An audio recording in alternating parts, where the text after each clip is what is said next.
Pessoal, graça e paz, amados de Deus, estou aqui neste momento fazendo o meu devocional e eu quero compartilhar com todos vocês uma mensagem, uma rápida mensagem, uma porção bíblica, uma comida fresca que eu creio que, assim como tem me alimentado, vai te alimentar e vai abrir a tua mente para algo que Deus quer fazer através da sua poderosa e soberana vontade. E neste exato momento em que eu estou iniciando dentro desse devocional, desse momento de devocional, deixa eu só tirar aqui o barulho, senão barulho das notificações, senão vai sair na transmissão desse vídeo. Então, como eu disse, eu quero compartilhar com vocês essa palavra que Deus colocou no meu coração, isso desde ontem. Ontem eu tentei gravar, mas fiz uma transmissão, só que deu errado. Consegui gravar, mas deu algum problema e eu não consegui concluir no sentido de transmitir para todos vocês. Então hoje novamente eu estou vindo aqui para poder compartilhar com todos vocês essa palavra, essa mensagem, essa semente do céu. Eu peço a vocês que não reparem, se vocês ouvirem algum ruído, algum barulho, não reparem, mas que vocês possam focar, que vocês possam prestar atenção na palavra que irá ser transmitida neste exato momento. E você precisa ouvir isso. Antes de mais nada, eu vou pedir a você, ou a todos vocês, que leiam, ou que você possa ler o primeiro livro de Samuel, capítulo 1, todo ele. Leia todo o capítulo 1 do primeiro livro de Samuel. A palavra que eu vou compartilhar com vocês neste exato momento se encontra nesse capítulo 1 do livro de Samuel. Então é muito importante que você leia todo o capítulo 1 do livro de Samuel, ou o primeiro livro de Samuel, melhor dizendo. Nesse momento de reflexão, o que seria uma reflexão? A reflexão, ela serve para que nós possamos aprofundar o nosso pensamento em algo. E no caso aqui, nós vamos aprofundar o nosso pensamento, o nosso entendimento. Nós vamos, através do nosso pensamento, através da nossa mente, vamos refletir, ponderar sobre a palavra de Deus. Eu quero falar neste exato momento sobre Ana. Deus colocou uma palavra no meu coração a respeito de Ana. E a base bíblica, como eu disse, e volto a repetir, depois você leia com calma, primeiro livro de Samuel, capítulo 1, todo ele. Então eu vou de forma bem resumida, mas com muita clareza, compartilhar com vocês, ou com você, meu irmão, minha irmã, meu amigo, minha amiga, amado ouvinte da palavra de Deus,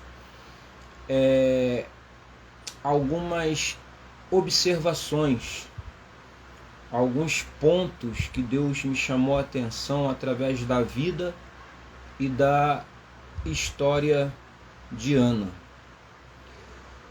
E eu quero, neste exato momento, dizer para vocês o seguinte, que Ana foi uma mulher que sofreu muito. Ana foi uma mulher que sofreu muito. E nessa época aqui, no capítulo 1, no primeiro livro de Samuel, Eucana subia de ano em ano a adorar e a sacrificar ao Senhor Deus num lugar chamado Siló. E eu quero que você guarde bem isso. Ana foi uma mulher que, assim como eu, assim como você, ela sofreu muito. E como eu disse, Eucana, ele de ano em ano, quem era Eucana? Eucana, você é conhecedor, creio eu, desse capítulo, dessa história verídica que Ana viveu em sua vida. Eucana era marido de Ana. E Eucana, além de Ana, ele tinha Penina. Então ele tinha duas mulheres, Ana e Penina.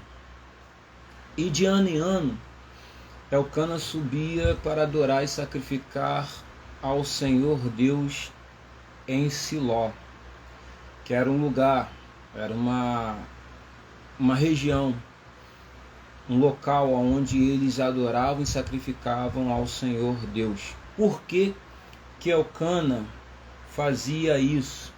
De ano em ano, ele ia a esse lugar, a esse local, a essa região para adorar e sacrificar ao Senhor Deus. Porque a lei exigia que os israelitas participassem de 3 festividades por ano em Jerusalém. E essas 3 festas são a Páscoa, o Pentecoste e a festa dos tabernáculos. E isso conforme Êxodo, capítulo 34, versículo 23, depois com calma você lê essa referência, e conforme também Deuteronômio, capítulo 16, versículo 16. Interessante que a cidade de Siló localizava-se, ou era localizada a cerca de 32 quilômetros ao norte de Jerusalém. E Siló, nessa época aqui no capítulo 1 do primeiro livro de Samuel, que narra essa situação que Ana viveu, que Eucana viveu, que Penina viveu, a cidade de Siló, ela era conhecida como centro religioso da nação de Israel, e isso naquela época. E nessa cidade se localizava e era o local do tabernáculo, ficava ali o tabernáculo, também chamado Casa de Deus, onde Eucana e todos os israelitas, eles de ano em ano iam ali para sacrificar ao Senhor. Quando você abre a sua Bíblia no livro de Josué, capítulo 18, versículo 1, você vai ver essa referência bíblica de Josué, capítulo 18, versículo 1, nos dizendo assim: toda a comunidade dos filhos de Israel se reuniu em Siló, e ali armou a tenda do encontro. A terra toda foi dominada pelos israelitas. Então essa referência se encontra no livro de Josué, capítulo 18, versículo 1, que nos deixa informados, inteirados de que Siló era o lugar de reunião. Siló era o local onde havia um ajuntamento, onde o povo de Israel se ajuntava de ano em ano, principalmente todos os homens, para poder ali, onde que foi em Siló armada a tenda do encontro, os israelitas, eles dominaram aquele lugar, segundo e conforme está escrito em Josué capítulo 18, versículo 1, E de ano em ano eles tinham que ir ali, isso desde os dias de Josué, para poder sacrificar e adorar ao Senhor. Então passou a época de Josué e chegou aqui a época de Ana, de Elcana e Penina. Por isso que você vê aqui no capítulo 1 do livro de 1 Samuel dizendo que de ano em ano Elcana e todos os israelitas, todos os homens israelitas tinham que subir para poder buscar a Deus através da sua adoração e do seu sacrifício. Eles cultuavam ao Senhor. Interessante que no caminho indo para a casa do Senhor em Siló, ela, Ana, foi afrontada e irritada por Penina. Lembra de Penina? Que eu falei aqui no início, que Penina, Elcana tinha duas mulheres. Ele tinha Ana e tinha Penina. Então Penina, no momento que Elcana, juntamente com Ana, e a própria Penina estavam indo para a casa do Senhor em Siló, ela, Ana, ela foi afrontada, ela foi irritada por Penina, que fez várias provocações. E por que Penina fez várias provocações, ou fazia várias provocações, procurava irritar Ana, procurava afrontar Ana? Devido que Ana, nessa época aqui, ela era estéril. E por que ela era estéril? Porque o Senhor tinha cerrado a madre de Ana e ela não podia engravidar. Já Penina tinha filhos. Só que a gente tem que entender que quando a Bíblia fala que Ana tinha uma esterilidade, não podia engravidar, tinha essa dificuldade de gerar filhos, você tem que entender, e eu quero deixar isso aqui bem salientado, que Deus, que a própria palavra diz que o Senhor tinha cerrado, Deus permitiu que isso acontecesse, e você precisa entender isso, que Deus, quando ele cerra a madre de Ana, é porque Deus tinha um propósito. Então com isso eu aprendo que nada acontece por acaso. Se está acontecendo alguma coisa, como aconteceu na vida de Ana, que Deus cerrou a madre dela, e ela não podia engravidar, então Deus tinha um propósito. Então você tem que entender o seguinte, meu irmão: se está acontecendo alguma coisa, que Deus abençoe a vida da Eliene Souza, Deus te abençoe. Se está acontecendo alguma coisa na sua vida,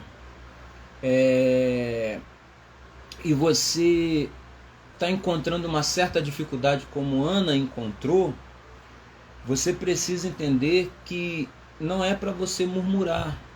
Se eu estou passando por uma dificuldade e estou vendo que a coisa está complicada, eu não posso murmurar. Eu preciso entender qual é o propósito de Deus. Alguma coisa Deus tem para fazer, alguma coisa Ele tem para realizar. Então, essa esterilidade de Ana, por ela ser estéril, Deus tinha um propósito nisso. Já em Siló, aconteceu uma outra situação com Ana. Ela foi julgada. Eu estou dando de forma resumida para não tomar muito tempo. Em Siló, no local da reunião, no local do ajuntamento, no local onde os filhos de Israel buscavam a Deus através da adoração e sacrifício a Ele, isso de ano em ano, Ana foi julgada. Por quem? Pelo sumo sacerdote e juiz de Israel, Eli, que era o sumo sacerdote e juiz naquela época em Israel. E isso aconteceu quando Ana orava a Deus silenciosamente. E por ele ter visto que os lábios de Ana se mexiam, os lábios dela mexendo, se movimentavam, mas não se ouvia o som da sua voz, Eli, que era o sacerdote, o sumo sacerdote e juiz da época, uma autoridade, julgou Ana, chamando ela, ele a chamou de embriagada. Ele achou que ela estava embriagada porque tinha tomado alguma bebida forte, como vinho. E minha esposa, Deus te abençoe. Deus te abençoe poderosamente. Então ele entende que ela deveria ter tomado uma bebida forte, o vinho, e achou que ela estava embriagada. Quando, na verdade, Ana não estava embriagada. Quando Ana está orando ali de forma silenciosa, que os seus lábios se movimentam, mas não se ouve o som da sua voz, a gente precisa entender que essa foi a forma que Ana encontrou para se derramar diante do Senhor. Então, deixa eu só salientar algo aqui que Deus colocou no meu coração. Note que Ana foi afrontada, provocada e irritada por Penina. Isso indo para a casa do Senhor, que ficava em Siló. Já em Siló, buscando a Deus, a mulher ela estava passando por uma dificuldade. A coisa estava complicada. E agora ela, buscando a Deus, ela foi julgada. Então, você tem que entender, e eu aprendo, e eu quero chamar sua atenção para essa realidade, eu aprendo aqui que às vezes haverá momentos em nossa vida que nós vamos passar por afronta, seremos provocados, irritados, humilhados, perseguidos, e mesmo passando por isso, você vai continuar ali firme na posição diante da presença de Deus. E tem gente que está à sua volta que não vai entender ou não entende o processo que você está vivendo, que você está passando, e tal pessoa ainda vai olhar para você e vai te condenar, vai te julgar. Mas interessante é que Ana, mesmo sendo humilhada, afrontada, irritada, perseguida, provocada, julgada, ela não desistiu, ela manteve o seu foco. Isso não fez que Ana viesse perder o foco. Ela continuou firme, continuou na posição. Ana, eu posso dizer que Ana aqui, ela foi uma crente PPP. O que é isso? Persistente, paciente, perseverante. Eu penso que se sou eu poderia ter revidado, eu poderia ter feito alguma outra coisa, eu poderia ter desistido. Ana não. Ana sofreu horrores na mão de Penina. E agora, buscando a Deus dentro da casa do Senhor, ela foi condenada por um comentário que foi feito por uma autoridade, que era o sumo sacerdote e o juiz, que era uma autoridade que tinha que estar ali para orientar, para guiar, para ajudar o povo. Agora esse homem, ele julga Ana, e não entendeu ele, ou não entendendo ele, que ela estava buscando a Deus, e que essa foi a forma dela se derramar diante da presença do Senhor. Então Ana tinha todos os motivos, todas as razões para desistir e parar, mas ela não desistiu. A saída e a solução para o problema de Ana foi buscar a Deus em oração, derramando a sua alma diante do Senhor. Outra coisa que eu quero destacar aqui: não adianta você só orar. A Bíblia vai nos ensinar aqui duas coisas na oração de Ana. Primeiro, ela orou de forma silenciosa. O que eu aprendo com isso aqui? Há momentos em nossa vida que quem está do lado não tem que ouvir o que você está falando com Deus. Guarda isso. Semente do céu para tu. Se você não pegar essa estratégia aqui, meu amigo, aí só Deus para te ajudar. Então há momentos na tua vida que você tem que orar de forma silenciosa. Silenciosa. Só Deus pode ouvir. A, B, C, D ou E, quem está próximo de você não pode ouvir. Tem orações que tem pessoas que estão próximas de nós que não podem escutar. Orações que envolvem a nossa libertação, orações que envolvem a nossa confissão de pecado, orações que envolvem objetivos, metas, sonhos. É errado, irmãos, orar por objetivos, metas e sonhos? Não. A vida do ser humano é feita de metas, sonhos e objetivos. Se você não orar a Deus para que teus sonhos, tuas metas, teus objetivos sejam alcançados e realizados, você não vai ver nada acontecer na tua vida. Você vai passar pela vida, o tempo vai passar, a sua geração vai passar, o seu tempo de vida vai passar, você vai embora dessa terra sem ter marcado a sua geração. Então, coloque seus projetos, seus sonhos, suas metas, seus objetivos nas mãos do Senhor. Então, eu aprendo com Ana que oração silenciosa é uma forma de eu buscar a Deus e em secreto, em oculto, eu poder falar com Deus, tratar com Deus sobre questões que só eu e Ele tem que ouvir. Ninguém tem que ouvir.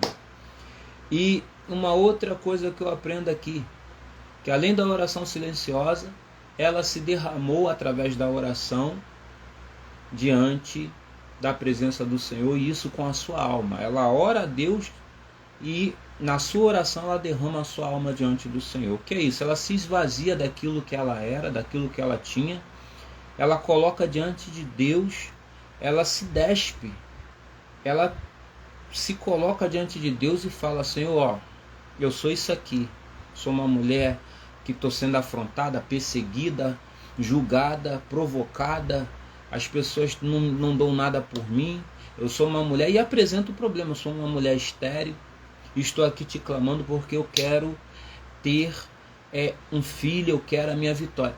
Esse foi o objetivo de Ana. E isso me faz lembrar que eu dei um estudo um tempo atrás sobre intercessão. Eu estudei sobre o chamado do crente para a intercessão. E interessante que eu estudei esse estudo juntamente com a minha esposa, nós estudamos juntos, e na intercessão nós aprendemos que toda vez que você vai orar, toda vez que você vai interceder por algo, por alguma coisa, você precisa ser claro e objetivo em sua oração. Como? Primeiro, você tem que entender que a intercessão vai nos ensinar isso, que aquele que está intercedendo, existe o objeto da oração. E quando o que é o objeto da oração? É aquilo que você quer alcançar da parte de Deus. Isso é a primeira coisa que você precisa entender. Segunda coisa, dentro da intercessão, além do objeto da oração, que é aquilo que você quer alcançar da parte de Deus, a cura, a libertação, a transformação, a salvação, uma porta de emprego, uma vida espiritual produtiva. Então você entende que além do objeto da oração, que é aquilo que você quer alcançar, existe a segunda coisa, o que? A sua intercessão e oração, ela tem que estar em harmonia com a perfeita, boa e agradável vontade de Deus. Aquilo que você está pedindo tem que estar em harmonia com a vontade de Deus, ou seja, aquilo que eu quero tem que ser aquilo que Deus quer para mim. Se aquilo que eu quero não é aquilo que Deus quer para mim, então de maneira nenhuma eu serei atendido. Terceira coisa, não pode ser feita a intercessão sem antes você fazer a confissão dos seus pecados. Não adianta você chegar para Deus e falar: Senhor, eu quero, me dá.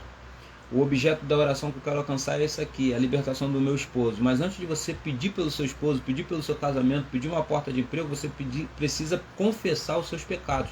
Porque a Bíblia vai nos ensinar que aquele que confessa os seus pecados e deixa, ele alcança a misericórdia do Senhor. Então, isso é derramar-se diante de Deus. É isso que Ana fez.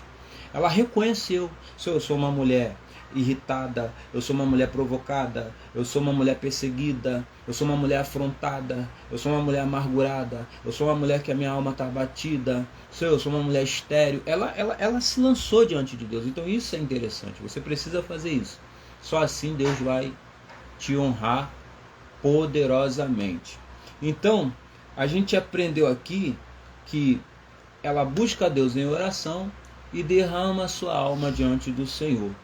E através dessa ação de Ana, Deus promoveu no mundo espiritual uma reação, porque a oração, ela desencadeia uma reação. Toda ação desencadeia, ocasiona uma reação. Então, quando eu oro aqui embaixo, Deus reage lá em cima. Quando eu oro aqui embaixo, Deus movimenta o mundo espiritual ao meu favor. Quando eu oro aqui embaixo, o céu se mobiliza ao meu, ao teu, ao nosso favor. Então, ela ora ao Senhor, Deus ouviu sua oração e lhe deu a vitória que tanto almejava e desejava, que era Samuel.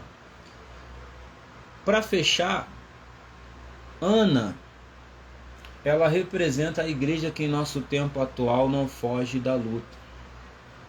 E mesmo sendo afrontada, irritada, humilhada, julgada e perseguida, essa igreja que não foge da luta em nosso tempo atual, ela busca a Deus em oração. Então Ana representa esse tipo de igreja, esse tipo de crente, esse tipo de servo, esse tipo de serva, que em nosso tempo atual não foge da luta, e mesmo sendo afrontada, irritada, humilhada, julgada, perseguida, provocada, essa igreja chamada crente Ana busca a Deus em oração. E busca a Deus como? Derramando a sua alma perante o Senhor. É por isso que você está aqui nesse momento ouvindo essa palavra. E Deus te colocou na frente dessa tela do seu celular, do seu computador, do seu iPhone, do seu iPad, do seu tablet, não sei qual é o aparato tecnológico ou dispositivo tecnológico que você tem em suas mãos, mas Deus te colocou diante dessa transmissão para que você ouça isso, que através de Ana, através dessa lição que nós aprendemos com Ana, que você possa aproveitar esse momento e se derramar diante de Deus. Aí sim, quando você aproveitar esse momento, o que é aproveitar esse momento, irmão Enos? Alguém pode perguntar. Aproveitar esse momento é você aproveitar o tempo. O momento está dentro do tempo, que faz parte do teu dia. Não entendi, Enos. O dia tem 24 horas. Se você inicia o teu dia, madrugada, amanhecer, entardecer, anoitecer, o dia vai, o dia vem, uma semana vai, outra semana vem, um mês vai, o mês vem, um ano vai, o ano vem, e você não tem a atitude de aproveitar o momento, o que seria o momento? A oportunidade, a ocasião oportuna, as situações que Deus está permitindo para que você, nas primeiras horas do teu dia, né, na madrugada, ou no amanhecer, ou no entardecer, ou no anoitecer, você separe, tire um tempo para buscar a Deus. Eu confesso aos santos de Deus que eu me espanto muito, eu fico muito espantado com a nossa geração. E eu falo isso com muito temor a Deus. Eu fico muito espantado. Na década de 70, década de 80 para 90, né?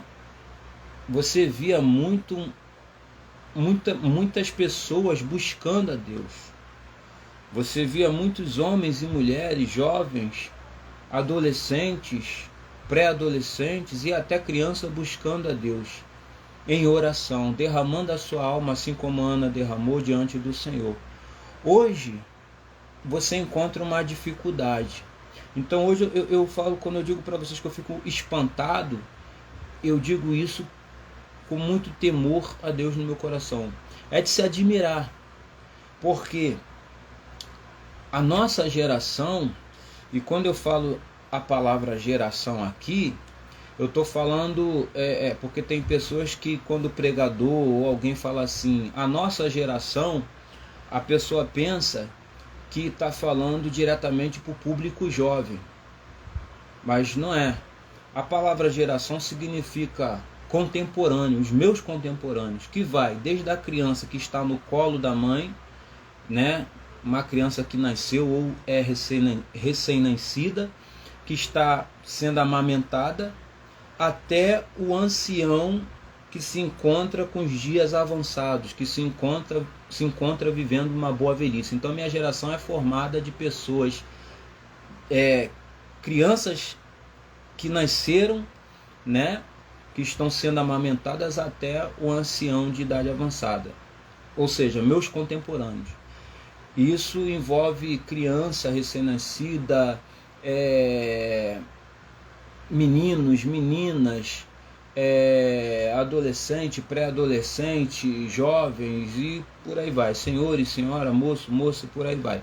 Então eu fico espantado com a minha geração. A minha geração, eu digo isso, é uma geração que canta bem, prega bem, somos e temos grandes estudiosos e pregadores da palavra. A minha geração é boa na oratória, na hermenêutica, na homilética, na exegese. Você vê a minha geração, grandes pregadores, o camarada sobe no púlpito, ele pega o texto de cima para baixo, de baixo para cima, de trás para frente. Nós somos bons, somos muito bons, temos ótimos pregadores, mas quando se trata de oração, é de ficar espantado. A minha geração, ela é boa cantando, ela é boa dançando, ela é boa fazendo uma série de atividades dentro da igreja ou fora da igreja, né?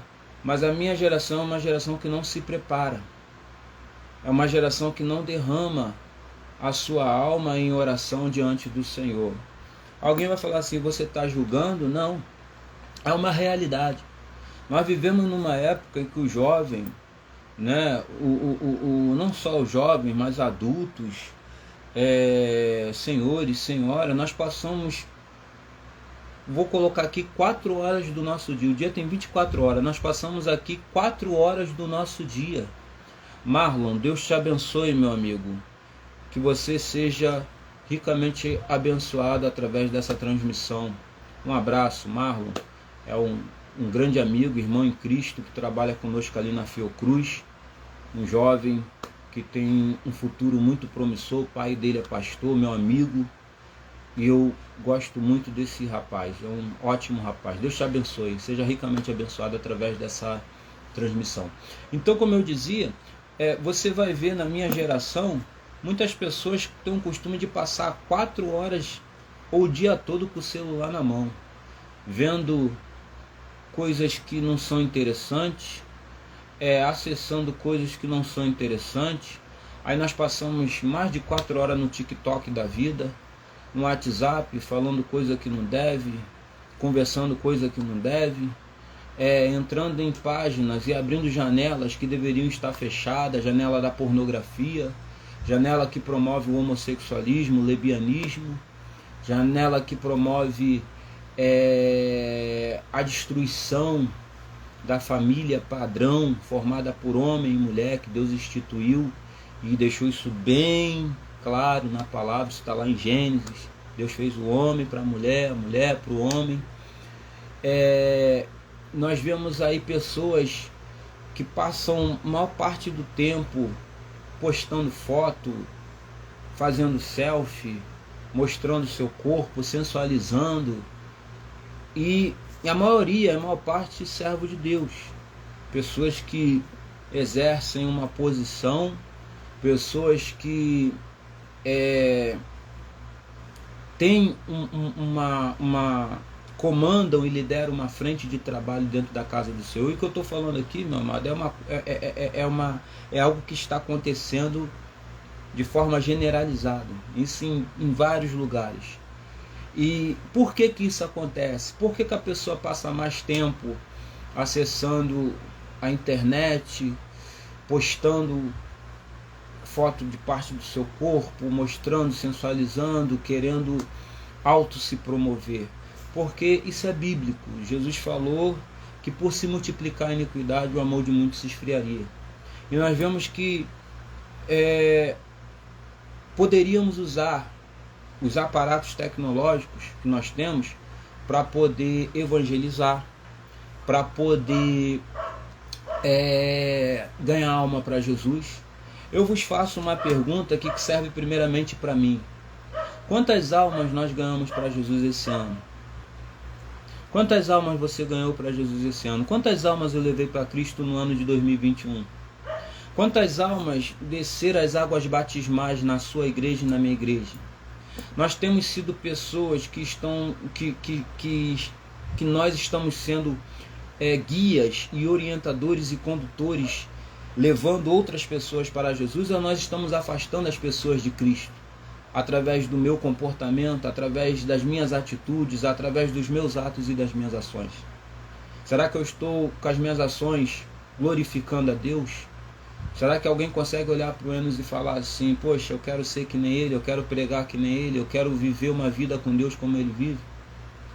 Eu vejo e conheço muitas pessoas que elas aparentam ser grandes servos de Deus, mas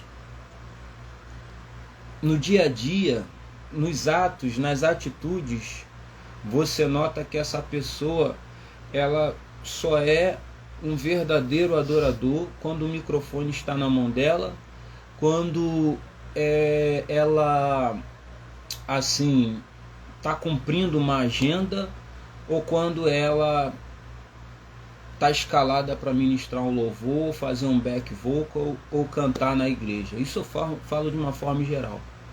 Você vê que hoje muitas pessoas não têm sede e fome de Deus. Meu amor, faz um favor para mim. Você pode ligar a luz aqui fora, por favor? Por gentileza? Obrigado, minha amada.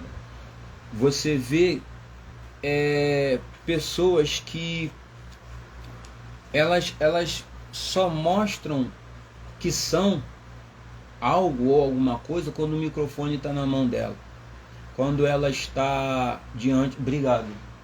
Quando ela está diante da igreja, quando o microfone está diante da mão dela, quando ela está tendo oportunidade para fazer ou para falar. Um outro problema que eu também noto é que nós passamos a maior parte do tempo, muitas das vezes dentro da igreja, estudando a palavra, aprendendo a palavra, e quando nós acabamos de ouvir a palavra, não só nos estudos que nós temos tido em nossas igrejas, mas também ouvindo a palavra nos cultos e nas reuniões que temos em nossas igrejas, quando acaba aquele momento ali, que nós voltamos para a nossa realidade, que é a nossa casa, a nossa vizinhança, nosso bairro, nosso local, nosso lugar, onde nós deveríamos promover um avivamento através daquilo que nós aprendemos, nós voltamos a viver a velha rotina de sempre. E uma coisa que eu tenho me chamado muita atenção, que o Espírito Santo tem falado comigo, é que nós temos lido muita Bíblia, temos estudado muita Bíblia, mas nós não ganhamos uma alma para Jesus, nós não compartilhamos aquilo que nós temos aprendido dentro da casa do Senhor com ninguém. E achamos, muitas das vezes, que aprender a palavra para nós mesmos está bom e é algo suficiente. E muitas das vezes o que nós temos formado? E qual é o legado que nós temos deixado? Nós temos deixado um legado, e temos formado pessoas intelectuais, que conhecem a Bíblia, que falam bem da palavra de Deus, mas que não conseguem transmitir para o outro aquilo que tem aprendido na palavra. E isso muito me preocupa. Eu tenho me preocupado muito com isso. Porque se eu aprendo a palavra de Deus, se eu passo horas estudando a palavra de Deus, e eu não consigo vir aqui, no meu Instagram, no meu Facebook, no meu YouTube, no meu WhatsApp, usar esses mecanismos para poder evangelizar, ganhar alma para Cristo, tem alguma coisa de errado. É algo que eu penso que é só avivamento para mim. Quando na verdade a palavra de Deus não foi feita só para mim. Ela foi feita para alcançar não só a minha vida, mas a vida de todos. E nós devemos ser canal, veículos e instrumento da parte de Deus. Então aquilo que você tem aprendido dentro da casa do Senhor, você tem que compartilhar. Jesus não é só para você, Jesus não é só para mim. Jesus me alcançou, graças a Deus por isso. Mas Jesus precisa alcançar meu vizinho, minha vizinha. Então eu volto àquela pergunta: quantas almas você tem ganhado? Quantas almas eu tenho ganhado? Do tempo que eu passo na internet, nas redes sociais, falando o que não deve, fazendo o que não deve, mostrando o que não deve, eu estaria ganhando almas para Cristo. Eu estaria derramando a minha alma diante do Senhor. Então que você possa aproveitar esse momento e se derramar diante de Deus. assim como Ana se derramou. E pode ter certeza, a sua oração será respondida. E o Senhor vai te dar a vitória e a sua bênção vai chegar. Eu tenho aprendido com Deus que eu sou um semeador. E a prova disso é que eu estou vindo aqui trazer sementes do céu para a tua vida. Eu creio que essa transmissão ela vai alcançar um número maior de pessoas. Nós vamos encerrar essa transmissão. Já chegamos em 40 minutos. Por uma transmissão que eu achava que iria só de 10 para 14 minutos, nós chegamos a 40 minutos. Mas eu vou encerrar essa transmissão. Mas ela vai ficar gravada. E eu creio que Deus vai alcançar outras pessoas. Que você possa se despertar, meu irmão, minha irmã, jovem, moço, moça, adolescente, pré-adolescente. Que você possa se despertar para o chamado de Deus para a sua vida. Eu escutei uma mensagem uma vez do pastor Eliseu Rodrigues e eu gostei muito quando ele disse assim: se eu estudo a palavra só na hora ou no momento em que eu tenho uma agenda para cumprir, então eu estou estudando só para aquele momento, só para pregar. E quando eu não tenho nenhum compromisso para pregar, ou nenhuma agenda, ou nenhum convite para atender, eu não tenho o hábito e o costume de estudar a palavra de Deus, tem alguma coisa de errado. E esse é o problema da nossa geração. É uma geração que à noite nós estamos dentro da igreja cantando: furioso oceano vem fluir dentro de mim, estou me afogando em ti.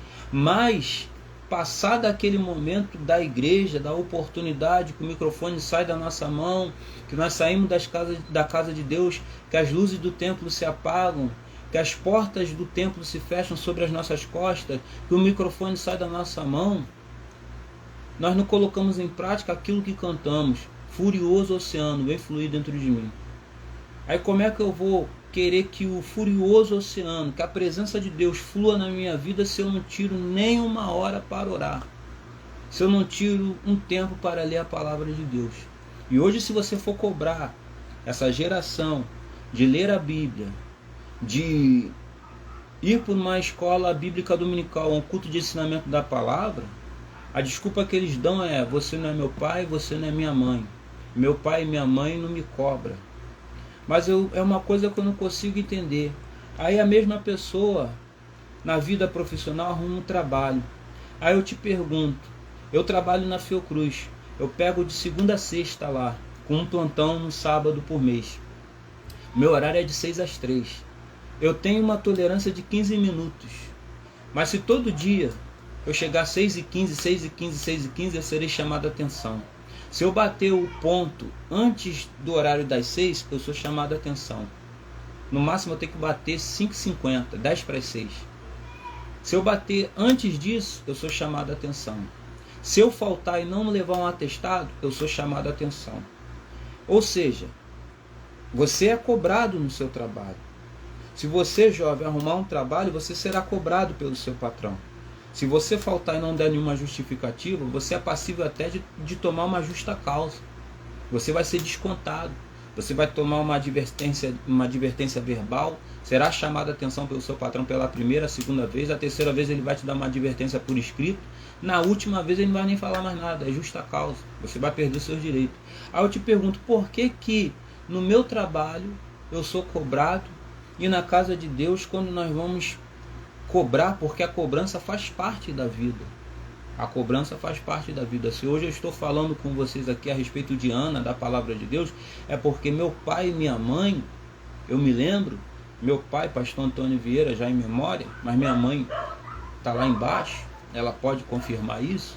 O meu pai, ele todo domingo de manhã, eu não me esqueço, ele me acordava batendo era uma bicama, eu dormia embaixo, meus irmãos dormiam em cima, ele batia na minha cama e falava: levanta, Gilvan Souza, Deus te abençoe, meu amigo, seja ricamente abençoado. Eu acordava com meu pai batendo com a mão na madeira da minha cama e falando: levanta, domingo de manhã. E isso 10 para as 9, levanta, muitas das vezes isso acontecia por volta de 10 para as 9 ou 8 e meia, porque a escola bíblica dominical era 9 horas da manhã. Levanta, toma um banho, toma um café, ou às vezes a gente ia em jejum, e eu quero você na escola bíblica dominical. E ai de mim se falasse que não, que eu não iria, que eu não estava afim.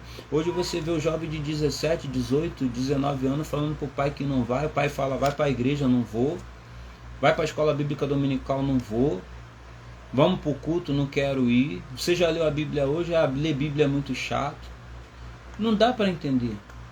Só que as pessoas se esquecem que a cobrança faz parte da vida. Eu fui cobrado na minha infância. Se hoje eu estou aqui é porque eu tive uma cobrança. E a cobrança, ela não foi só meu pai que me cobrou. Eu fui cobrado e até hoje eu sou cobrado. No meu trabalho eu sou cobrado. Eu tenho um horário para entregar o setor. Tá aí o Gilvan Souza, que trabalha comigo, o Marlon também, Marlon, jogador, que trabalha na Fiocruz, trabalhou comigo lá na jardinagem, e ele sabe que isso é uma pura verdade. Se você na Fiocruz não entregar o setor no horário, você é cobrado. Porque tem um determinado horário para você entregar aquela tarefa, para você partir para uma outra tarefa, porque eles podem precisar de você para uma outra missão. Então, na casa de Deus, as pessoas acham que não tem que ter cobrança, quando na verdade tem que ter sim. Tem que ter sim. Porque a vida não é do jeito que eu quero.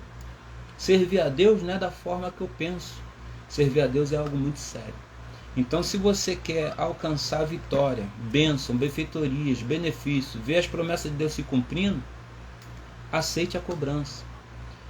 Eu chego do meu trabalho 3 horas, está aqui minha esposa que não me deixa mentir, e eu poderia tomar meu banho e descansar, porque amanhã eu vou ter que estar lá trabalhando novamente. Mas eu botei no meu coração, e Deus semeou isso dentro de mim. Eu falei, Deus, todos os dias, 16 horas, eu vou estar 16 para 16h30, mais tardar 16h30 eu vou estar fazendo o meu devocional, eu vou estar estudando, eu vou estar te buscando, cansado ou não, fraco ou forte ou não. E quando eu deixo de fazer, Deus me cobra.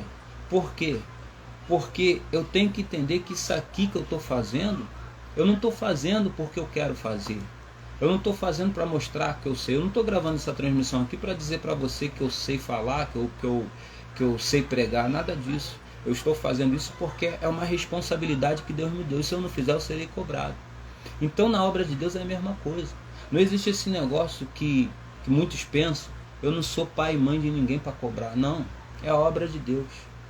E a Bíblia vai falar que maldito é aquele que faz a obra de Deus relaxadamente. Isso é em todas as áreas, setores e campos e repartições, seções dentro da obra de Deus.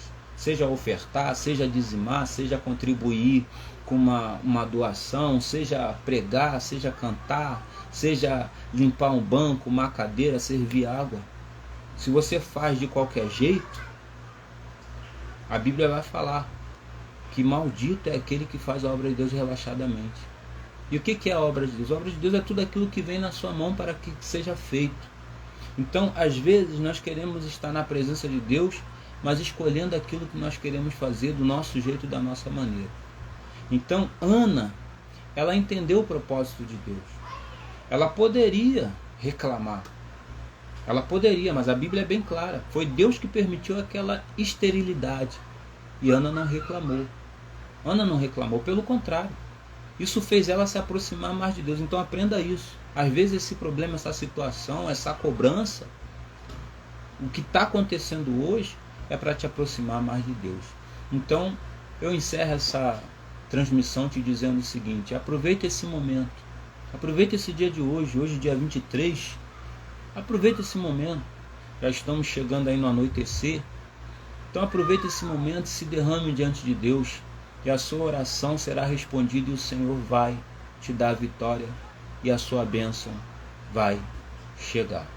Que o Senhor te abençoe, que o Senhor te guarde e que você possa guardar essa palavra na tábua do seu coração. Então depois, com calma, você lê o primeiro livro de Samuel, capítulo 1, todo ele, que é lá que está todo esse contexto que eu falei aqui com base bíblica no capítulo 1 do livro de Samuel. Isso só foi um resumo para você entender que Ana foi uma mulher que foi irritada, afrontada, provocada, humilhada e perseguida. E a igreja do Senhor Hoje, Ana, ela tipifica e representa a igreja do Senhor, que é humilhada, provocada, afrontada e perseguida, mas que não deixa de buscar a Deus. Ana não deixou de buscar a Deus, então não deixe de buscar a Deus. Tá bom? Que Deus te abençoe. E eu vou encerrando por aqui, eu vou ficando por aqui, em nome de Jesus. Que o Senhor te guarde, em nome de Jesus. Quero mandar um abraço para todos que acompanharam essa transmissão e sejam ricamente abençoados. Hoje mesmo estaremos orando por vocês. Tá bom? Em nome de Jesus e até a próxima. Paz do Senhor.